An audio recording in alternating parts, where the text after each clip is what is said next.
Siria está aquí, a 8 horas de avión de España. Es la mitad grande y su población se concentra aquí. ¿Por qué? Porque toda esta zona es un enorme desierto, pero un desierto muy importante. Tiene 1/3 de las reservas de petróleo del mundo y también de gas natural. Según algunos, el nuevo petróleo. Para sacarlo de aquí y llevarlo a Europa, hay que rodear toda esta península y salir por el canal de Suez. Como te puedes imaginar, aquí te cobran. Pero hay otra manera más fácil, la línea recta. El que controle estas tuberías las puede abrir y cerrar, como un grifo. Si no pagas, no hay petróleo, ni gas. Esta región es increíble. La civilización en el planeta empieza en 3 sitios y este es uno de ellos. Mesopotamia, aquí. Sumer, que te sonará menos, pero es donde empieza todo, aquí también. ¿Recuerdas la Torre de Babel de la Biblia? La hicieron estos tíos. Egipto, aquí. Siempre ha sido un punto de contacto entre Oriente y Occidente, dando a Asia salida al Mediterráneo. Quizá por eso aquí nacen las principales religiones monoteístas, el judaísmo, el cristianismo y el islam. El islam es el último que llega y de hecho acoge a las 2 anteriores. Adán, Noé, Moisés, Jesucristo son considerados profetas islámicos. Bueno, al grano. Como la zona es brutal, todos han querido controlarla y siempre ha estado dentro de algún imperio. Los persas, los griegos, los romanos. El imperio romano termina partiéndose en 2 y finalmente solo sobrevive esto. Ahora es cuando la última religión monoteísta, el islam, construye su propio imperio. ¿Te acuerdas de las cruzadas?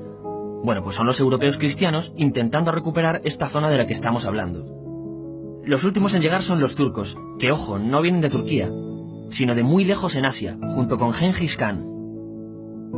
Lo conquistan todo y fundan el Imperio Otomano.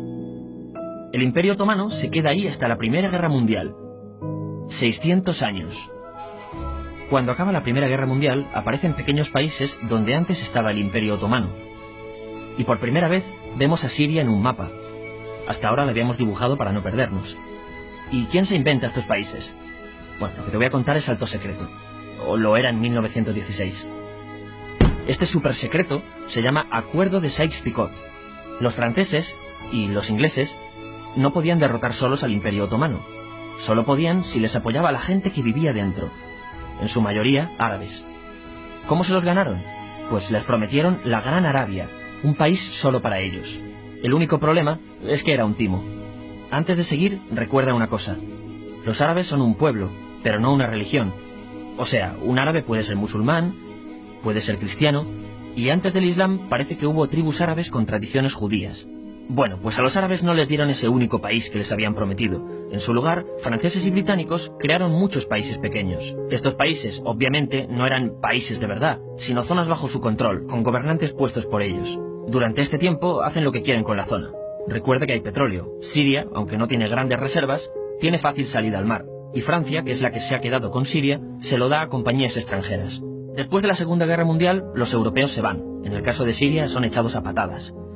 Pero antes de irse, crean otro estado, Israel. No es el momento de hablar de ello, pero es un estado muy polémico que sus vecinos no reconocen. La prueba es que nada más irse los británicos, todos estos estados lo atacan. La zona, a partir de ahora, va a ser una bomba de relojería. Y mientras, ¿qué pasa en Siria? Bueno, pues no es muy estable. Tiene golpes de estado constantes. En esa época, aparece en Siria una ideología que se hace con el control y se expande por el mundo árabe, el Ba'ath. Esta ideología mezcla el antiguo sueño de una sola nación árabe con ideas socialistas. Y algo muy importante, es laica, o sea que no es religiosa. Siria se llega a unir con Egipto, un país con el que no tiene frontera. Pero no es algo raro, muchos de estos países intentan hacerlo también. Como recordarás, a esta gente se le había prometido un solo país y las ganas las seguían teniendo. Pero la unión falla. En este tiempo, Egipto les convence para nacionalizar el petróleo. En Siria, Al-Assad, el padre del Assad de ahora, se convierte en jefe del estado Ba'ath. En Irak, también Ba'ath, comienza a ganar fuerza Saddam Hussein. Las diferencias entre ambos países dividen a los partidos Ba'ath de otros países en pro-Siria o pro-Irak. Ahora ocurre la Guerra Fría. El mundo se divide en 2. O eres de Estados Unidos o de la Unión Soviética. Son años muy movidos en los que se pegan constantemente con Israel, invaden su vecino Líbano y comienza una oposición islamista al régimen Ba'ath de Assad. Los hermanos musulmanes. Vale, volvamos atrás un momento. Recuerdas que la mayoría de árabes eran musulmanes, ¿verdad? Bueno, pues dentro de los musulmanes hay 2 ramas fundamentales. Suníes, la mayoría, y chiíes. En el caso de Siria, a pesar de ser un estado laico, los gobernantes como Assad y los jefes militares eran chiíes, los cuales representan menos del 13%. En cambio, casi el 70% de la población es suní. Un dato curioso es que los cristianos son casi el 10%. Que los chiíes controlen el gobierno y ejército mosquea a la población suní, y ese sentimiento es aprovechado por los hermanos musulmanes, islamistas radicales suníes. Estos toman las armas en la ciudad de Hama, en contra del gobierno, y Assad acaba con la revuelta a costa de matar miles de civiles y encarcelar a mucha gente. En el año 2000, Assad padre muere, y le sucede Assad hijo. Ante las presiones, libera a muchos presos, trae internet y esperanzas de cambio. Hay un periodo de gran debate político y aparece la oposición. También vuelven los hermanos musulmanes. Los siguientes años son difíciles. Arrestan a la oposición. Y Bush incluye Siria en el eje del mal, y esto la aísla. Está mal visto negociar con Siria. Los kurdos, un pueblo que vive repartido por varios países de la zona, comienzan a protestar también. Hay represión y muertos. En 2011, te sonará esto, ocurre la Primavera Árabe. ¿Qué es esto? Bueno, es una protesta que se va propagando por todos los países árabes pidiendo más democracia. Como ves, el mundo árabe, a pesar de estar dividido en países, tiene tendencias generales. Cuando llega a Siria, Assad hijo termina usando el ejército y en los enfrentamientos mueren unas 1000 personas. Los enfrentamientos irán escalando hasta que se conviertan en guerra civil. No hay un momento exacto de inicio. Lo importante es que hoy en día hay numerosas facciones en juego. Vamos a verlas. Pero primero piensa en que todo está dividido entre chiíes, la minoría, y suníes, la mayoría. Chiíes, y además laicos, o sea, no religiosos, son el gobierno de Al-Assad. Controla todo esto, que si recuerdas son básicamente las zonas chiíes del país, y está enfrentado al resto. También mayoritariamente laico, pero suní, es el Ejército Libre de Siria, o FSA en inglés, junto con el Frente Islámico, que es religioso, y otros 70 y pico grupos más, forma una coalición que la prensa llama simplemente la oposición.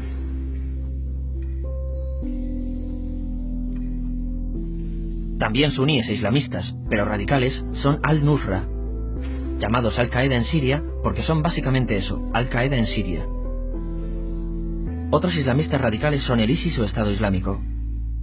Salen de Al-Qaeda en Irak, controlan la mayor parte de Siria e Irak y se han hecho famosos por sus atrocidades.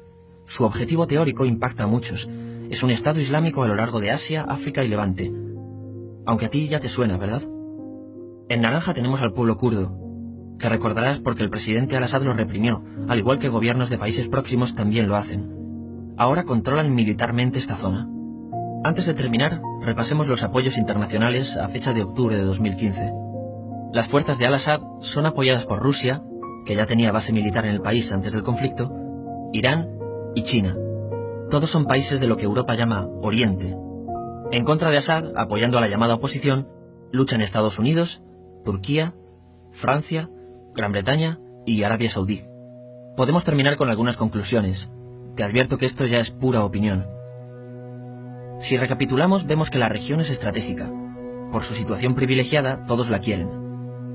Siria siempre ha estado bajo el paraguas de grandes imperios. Piensa que hace 100 años la actual Francia era Francia. Gran Bretaña era Gran Bretaña. Pero es que hace 200 también, y hace 300 también, y hace 400 también. En cambio, Siria solo es Siria desde hace menos de 100 años, y solo se gobierna a sí misma desde hace poco más de 50. Además, jamás decidieron sus fronteras, se las impusieron. Europa dividió Oriente Medio a su antojo para controlarlo, diseñando países sin tener en cuenta su población. Muchos historiadores dicen que todo pueblo tiene la necesidad de manejar su propio destino, pero estos ingredientes que hemos visto juegan en contra de proyectos como la Siria Ba'ath, que encima usa la represión para mantenerse. En última instancia, lo que producen es una guerra civil. En este contexto no es extraño que aparezcan actores que se alimenten de la desesperación, el sentimiento suní de opresión y la visión de Occidente como invasor. ISIS usa la identidad árabe y la mitología de antiguos imperios. Cuando quieras entender el presente, pregúntate, ¿y el pasado?